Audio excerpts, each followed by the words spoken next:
Well, hello everyone. Hope your day is off to a wonderful start. Another week has begun.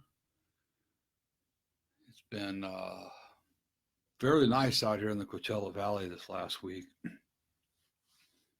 For August, I'm not going to complain. It's almost just like a late fall day or early fall day or spring day. It's just been kind of warm and been actually cool in the morning. It's been pleasant. So different. I've been out here for 29 years, and this is the first time I've seen a summer like this. So I'm grateful.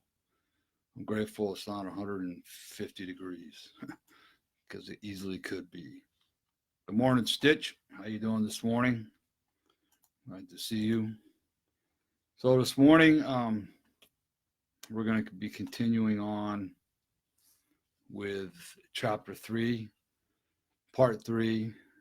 We're going to be talking about it's about trauma triggers. So we're going to be talking about recognizing your trauma triggers, the onset of trauma triggers, recognizing the onset of trauma triggers, and it's not as always as easy as it seems.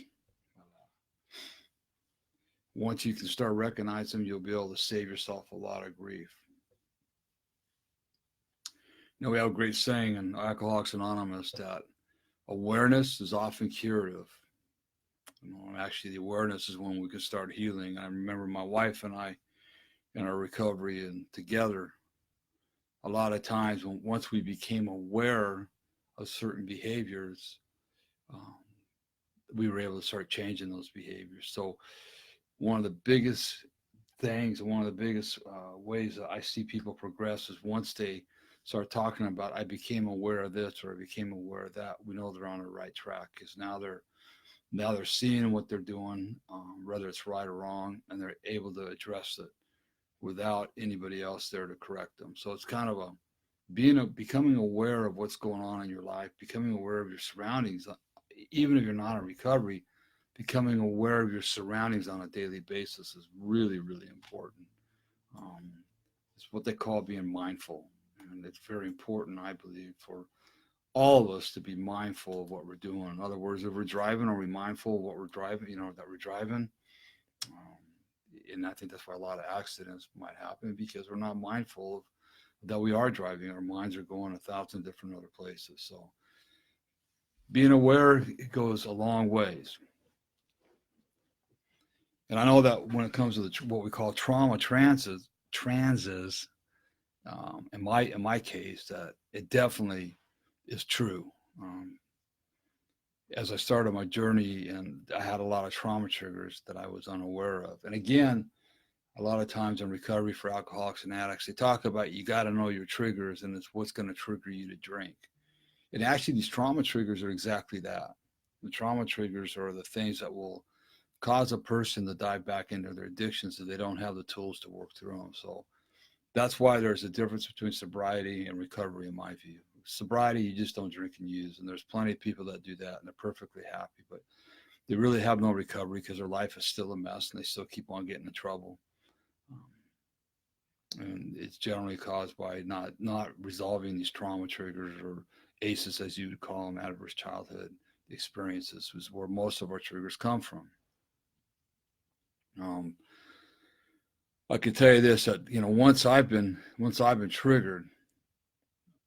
Now, remember, I'm 14 years into this journey, but once I've been triggered, I'm usually able to see the present situation differently. Okay, but at first you won't be able to because trauma triggers are extremely subtle, and they'll hit you from the blind side, and you won't even know what's coming at you. They happen so fast, a lot of times that you react. You don't have time to stop, think, and respond. You just react, and the reactions can be pretty volatile.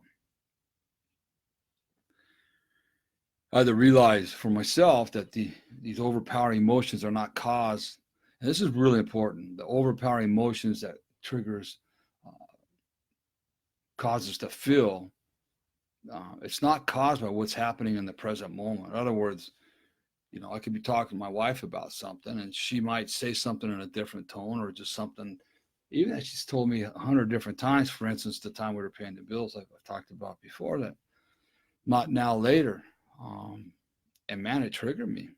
So and that happened. And the reason it triggered me is because decades earlier, I had these repressed feelings about my mother, who, whenever she said "not now, later," meant never. And I when I say never in my verbiage, I really mean never. Okay, a lot of people say, "Rain, that's a big word." Yeah, it is a big word, and I'm using it for a reason, because never means never. Okay, so it's if you can now, once I hadn't dealt with that one before, I didn't even know it existed. To be honest with you, but once that one came up, now I'm aware of it, and so I was able to deal with that situation in a lot of different areas, and in a lot of ways, guys and men, we got to face it. Our wives can sometimes feel like they're mothering us in certain degrees, to a certain degree. And so I have to just be aware of that and know that my wife is my wife. She's not my mother. And it took a while for me to get through this. She's not my mother. She's my wife. She's my best friend. And a lot of times when she says stuff, yeah, it does sound like my mother coming at me, but I can deal with it in a healthy way. And the way I do that is I just simply talk to her and say, hey, this is how I'm feeling when this tone of voice is used or whatever. And we sit down and have a conversation. So she's aware of it, and then she can change her behavior as well. So again, it's the awareness, not only on my part, but then once I'm aware of it, where it's coming from, what's causing it, then being able to sit down with my spouse and say, hey, this is what's happening. And it really triggers me when this comes, when I hear this, or however you want to word it, but it's always about you, never about them, because but Kathy doesn't know she's doing it half the time. She's just being herself. Okay. So awareness is again, comes up as key, right? The big thing is this, is that if you can recognize the physical sensations, all right, that's going to be able to tip you off really quick. But again, that's going to take time, because if a lot of times you've been reacting a certain way for so many years with certain situations that you're not even aware that you're reacting. It's just you're doing it. Okay. But in those reactions, usually there's a lot of physical sensations that you feel. Like, for instance, with me, when I'm triggered, I'll feel the emotions. They all start in my stomach. My stomach will get knotted up and get tight. I'll get nauseous. My heart oftentimes speeds up, and my face feels flushed. I begin to sweat, and my arms become weak and shaky, and even my legs. Okay, and then I just become enraged. And once I hit that point, it's bad. It's hard to go back, hard to come down, hard to stop myself once I hit that. It's almost like when that happens, I just have to let it work its way out. And it's not healthy and it's not fun. I haven't done it for a while, thank God. Um, so just be aware of that. Start being aware of your physical sensations, because our body never lies to us. Never will lie. Our mind wants to once in a while, but our body will never lie to it. It holds emotions and feelings. So I posted on the comment section for today. I posted an exercise that might be good for you to do if you so choose to do so. So it's here on the blog, on the live feed. Okay, and here's what it is. Number one, keep a journal for the next 7 days. And when you experience strong emotions of any kind, happy, sad, mad, glad, rageful, whatever it is, practice taking a moment to notice how your body is feeling, and then take notes. Okay, so whatever your body's feeling, get to know how your body is reacting to your feelings. Again, your body will never lie to you. So pay attention to it, notice how your body's feeling, and take notes. Number two, when you're happy, how does your head feel? Is there a color associated with that feeling? For example, I notice when I'm happy, my head feels light and open. And the color I associate with this feeling mostly is yellow. Yellow, or vibrant bright light, or vibrant blue. Um, but it's always something inviting when I'm feeling happy. Okay. Notice the little things. How do your legs feel? Your chest, your stomach, your hands, and your feet. And I want you to do this also with your anger. And you might have to if you get triggered and it's an angry, it's an anger response, you're going to have to wait till it's passed and then sit down with your journal and reflect back on it. And how did your head feel? How did your body feel? How did everything feel? How did your legs feel? How did your chest, your stomach, your hands, and your feet? How did all that feel? Okay. And the last one is, over time, take this practice more and more subtle, or make this practice more and more subtle. Try to distinguish the smallest things that change from emotion to emotion.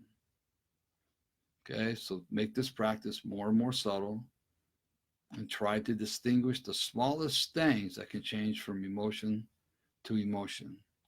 How can you go from being happy one moment to going off a handle the next?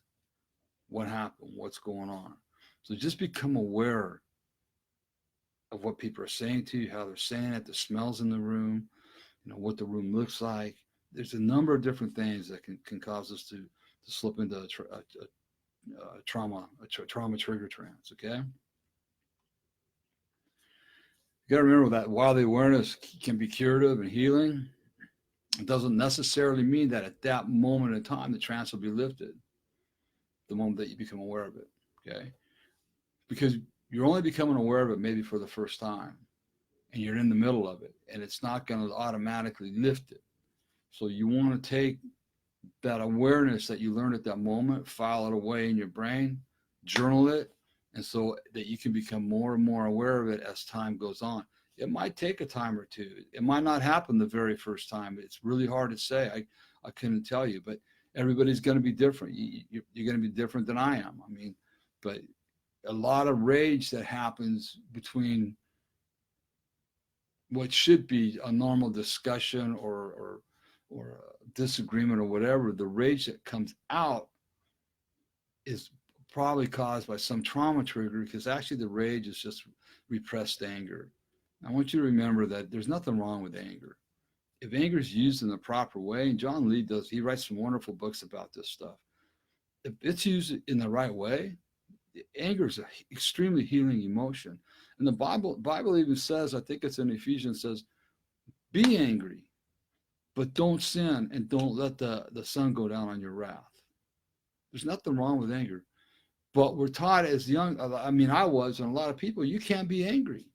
And in society, what people view men as, when they're angry, that's just part of being a man. But a lot of that anger is just repressed, or a lot of that, what you're seeing is not anger, it's repressed anger, which comes out in the form of rage.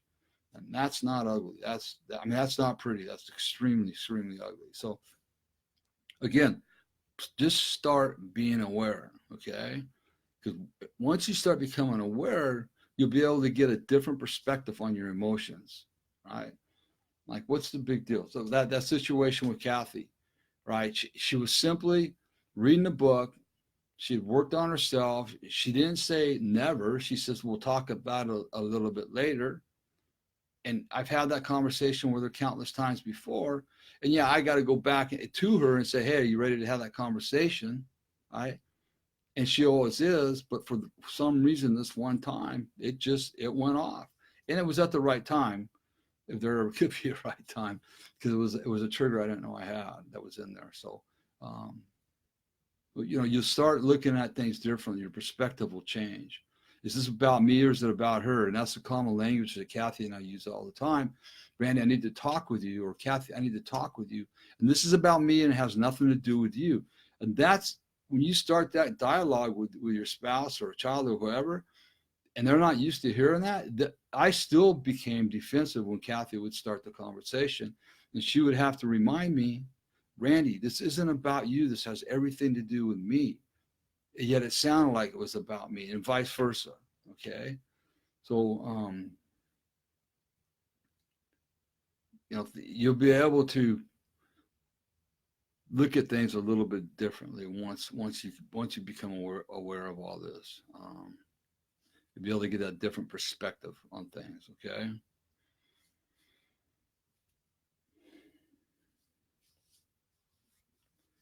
Here's what will happen, or here's what it's gonna kind of be like. Is that It can be the difference. I used to surf, so this is the easiest thing for me to say. It can be the difference between surfing a wave and being pummeled by it. Okay? Between being reparented and being re-traumatized. So as we become aware of this, we learn just to ride it out. Yeah, we might have to walk away. So, I can't talk right now. All right. Because what we're doing is we're walking away so that I can ride this out in a safe manner. So I can take my inner child that's all broken over this and say, hey, look at Randy. You need to chill because this is your wife. This isn't your mom. This isn't your stepfather. This isn't whoever. Okay. This is today. And this person you're talking to loves you, and this has nothing to do with you. Or I snap and it can re-traumatize me again. And half the time when this happens, like when a person will snap like that in a normal conversation, the person we're conversing with looks at us like, what in God's name did I say? Well, what's wrong with you? This is a civil conversation 30 seconds ago, and all of a sudden it's World War IV. So they're just as confused as you are. Okay, and then inevitably at the end, once I figured it all out, then I would go back and I'd apologize to my wife or whoever it was that I engaged with that wasn't the proper way to be engaging with them. See, and then once that awareness comes for us with the triggers, once we're aware that we're being triggered and where it's coming from, that's when we can start being compassionate with ourselves. That's where we can sit there and say, whoa, wait a minute, understand. I've got to work through this, Randy. You're okay. We have to love ourselves through it. It's important that we're compassionate with ourselves about our defaults because it's learned behavior, and it worked for a long time. That's what people, I want to explain that these behaviors worked for a very long time, They kept us safe. I had a therapist tell me one day, Randy, you did everything in your life, everything exactly perfect. And I looked at her. She goes, because you're sitting here today and look what you've accomplished in your life and look what you're doing today. You're healing. You're talking about it. I could have done one thing different. You could have done one thing different in your life and not been here watching this live feed. I could have done one thing different. I could be 6 feet under or locked up in prison for life.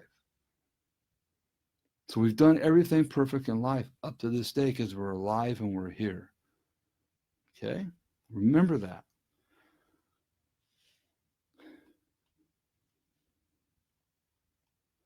A lot of times, what we got to look at is, think of yourself this way. If you have, I'll just use my granddaughter. A lot of times she's angry, she's screaming, and she's upset, and she's coming to me, she's crying, and I don't understand why she's mad. And it's like, how am I gonna react to her? I act with my natural reaction with her is I love her.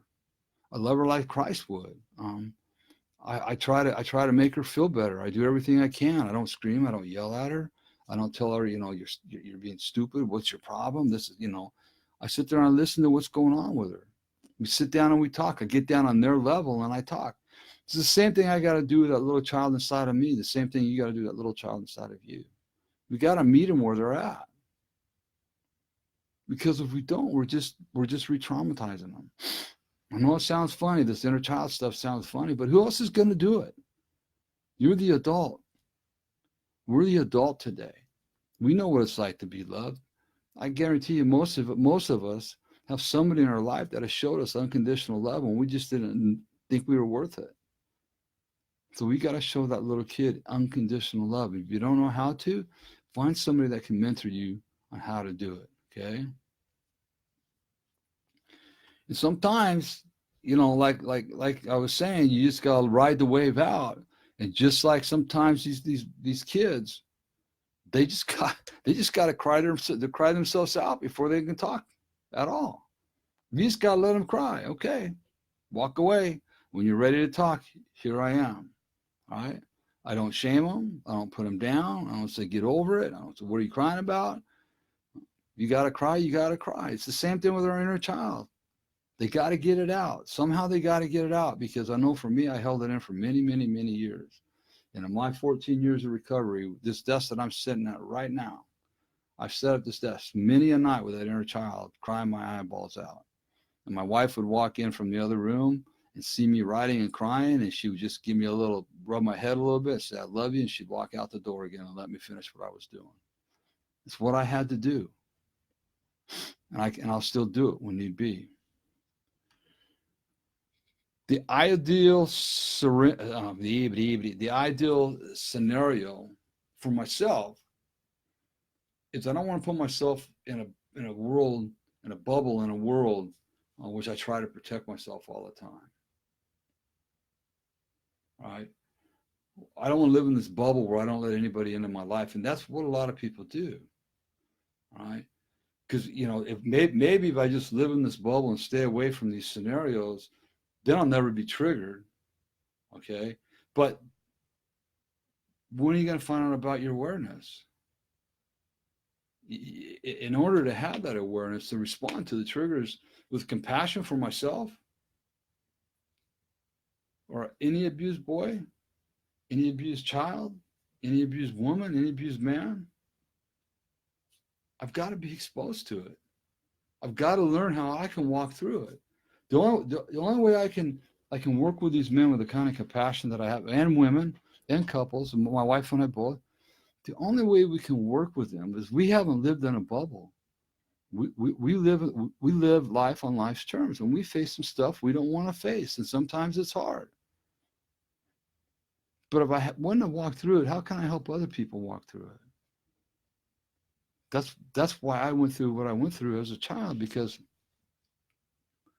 my mother and my stepfather, they didn't know how to father me. They had no idea how to father me, you know, I mean, or parent me, period. They didn't know how to do it.